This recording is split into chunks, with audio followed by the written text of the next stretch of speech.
حضرت زید بن ارقم رضی اللہ تعالیٰ سے مروی ہے، حضور نبی اکرم صلی اللہ تعالیٰ علیہ وآلہ وسلم نے حضرت علی المرتضیٰ شیر خدا کرم اللہ وجہ الکریم اور حضرت سیدہ فاطمہ الزہرا رضی اللہ تعالیٰ عنہ سے اور حضرت حسن اور امام حسین رضی اللہ تعالیٰ عنہ سے فرمایا کہ جن کے ساتھ فرمایا کہ تمہاری لڑائی ہے، فرمایا کہ ان کے ساتھ میری بھی لڑائی ہے، اور فرمایا کہ جن کے ساتھ تمہاری صلح ہے، فرمایا کہ میری بھی ان کے ساتھ صلح ہے۔ اس حدیث کو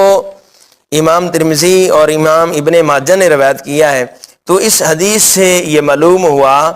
کہ اہل بیت کے ساتھ محبت کرنا، اہل بیت کے ساتھ پیار کرنا، اس سے ہمیں حضور علیہ السلام کی بھی محبت نصیب ہوگی۔ جنہوں نے اہل بیت کے ساتھ لڑائی کی، سرکار صلی اللہ تعالیٰ علیہ وآلہ وسلم کی بھی ان کے ساتھ لڑائی ہے۔